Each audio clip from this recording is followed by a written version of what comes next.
Hey friends, here's all of my cheer tryout advice jam-packed into one video. I also included a bunch of extra tips and advice. So if you're trying out for cheer, song leader, dance, or pom, this video is perfect for you.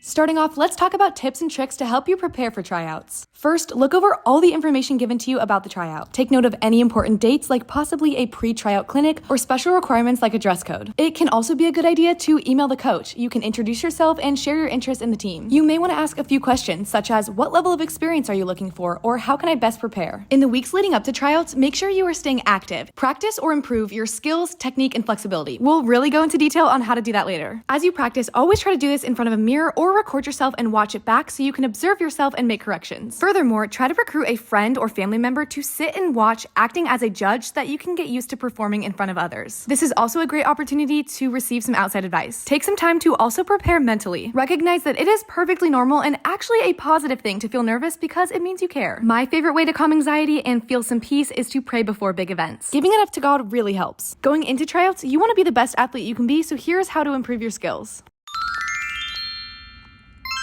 First, let's talk about stretching and flexibility. If done the wrong way, trying to quickly get more flexible can easily lead to injury. Here are hacks to help you stretch the right way and get flexible fast. First, identify the muscles you're about to stretch. If you have one, use a heating pad, or alternatively, make your own warm compress by dipping a rag in hot water. Hold the heating pad around your muscles for about 30 seconds. From there, immediately get into your stretch. The warmth helps to loosen your muscles, which should allow you to achieve a deeper stretch. Another method to try is using a foam roller such as these, or a tennis ball, massage gun, or even your own hands. Through rolling out or massaging, you can break down knots in your muscles and reduce soreness, tightness, and inflammation. In turn, this makes looser, therefore more flexible muscles. It wouldn't be a bad idea to actually combine these methods by rolling out and then heating before stretching. Try practicing dynamic stretches. These are repeated sequences of full body motions done slowly to actively stretch you through movement. They are great for warming up and bringing blood flow to your muscles and can stretch you in ways that static or still stretches alone can't do. Now, let's talk about the right and wrong way to stretch. In order for stretching to be effective, it should feel a little bit uncomfortable. As soon as it starts to feel actually painful, you're pushing the stretch too far and risking injury. Along with stretching too far, you can also stretch for too long. I did this once when I was younger and it injured my hamstring so bad I couldn't do any of the leaps in my solo at my dance competition. To prevent this from happening to you too, set a timer as you stretch and stick to 30 seconds to 1 minute before moving on to the next stretch. Lastly, if you want to gain flexibility fast and effectively, be consistent about stretching every day. Now let's talk about proper technique for dance/cheer motions. I'm going to be referencing this video from Jane Lee on TikTok asking about cheer tryout advice and tips to help her daughter improve. Number 1, you need sharp motions. Here's an example of some sloppy motions that overall just look kind of unpolished. This is what sharp motions should look like. Can you spot the difference? Don't rush or shortcut the movements by blending them together. As you can see, she's missing the moment where her clap stops before moving on to the next move. In this clip, you can see it's clear I hit a clap position before I go to the next dance skill. To look sharp, you want to act as if each motion is its own individual pose. A good mental trick to help you do this is to think as if somebody is watching your dance and taking action shots. In order for them to get a good picture, you have to fully hit this pose and pause for a quick second. To do this, make the movement or travel in between each pose as fast as possible. To do this, make the movement or travel in between each pose as fast as possible. Number 2, each movement should be done with full effort. This dance move would look a whole lot better if she had a wider stance, a deeper squat, and she lowered her chest.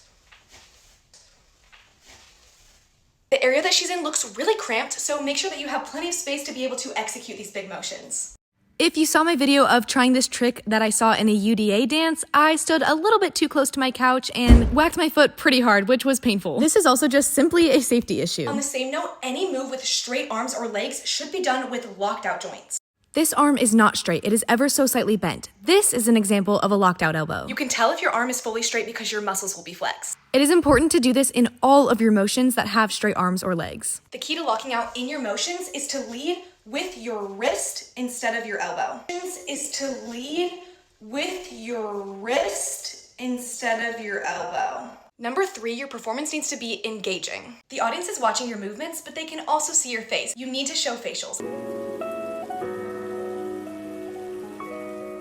If this is really difficult for you, then try to just hold a big smile the whole time because that's better than a blank face. If you want to do more, it's helpful to think about saying vowel sounds. A, E, I, O. It looks silly, but it really works.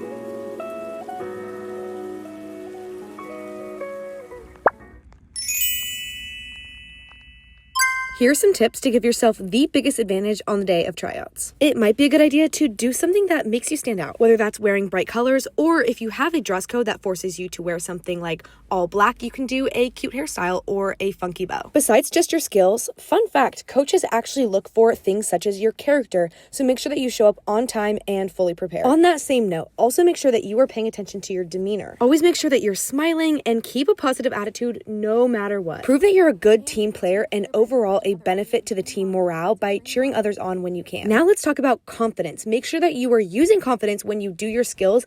That way it makes you look like an experienced athlete, even if you're not. Keep your chin up and your shoulders back and have some pride in your tumbling. You're awesome. This is your reminder that both cheer and dance involve a performance. So don't be shy. Never look down at the floor and always keep a good posture and use facials. In addition, with your movements, make sure that they're sharp instead of weak. Pay attention to the littlest details like having straight arms and legs and pointed feet. Next, only throw skills you are fully confident with. Coaches expect the skills that they see at tryouts to be reliable and used in a future performance. And if you happen to not land it a couple times, it may make you look inconsistent. This also reminded me, please learn from my mistakes and make sure you do a proper warm-up. Start with your basic skills and work your way up to the more difficult ones, because this is what happened to me when I just went right for it and totally neglected warming up. Yikes. Anyways, throughout your tryouts, if you can, ask the coach for corrections. Try your best to apply them and show the coaches that you are a coachable athlete. Lastly, stop stressing and just have fun, because ultimately, if you don't make it, then it wasn't meant to be. A huge challenge in sports is the mental game. If you approach it with a negative attitude, you're gonna have a negative outcome. So let yourself enjoy the process of tryouts, and you're gonna have a whole lot more fun and a whole lot less stress. Now,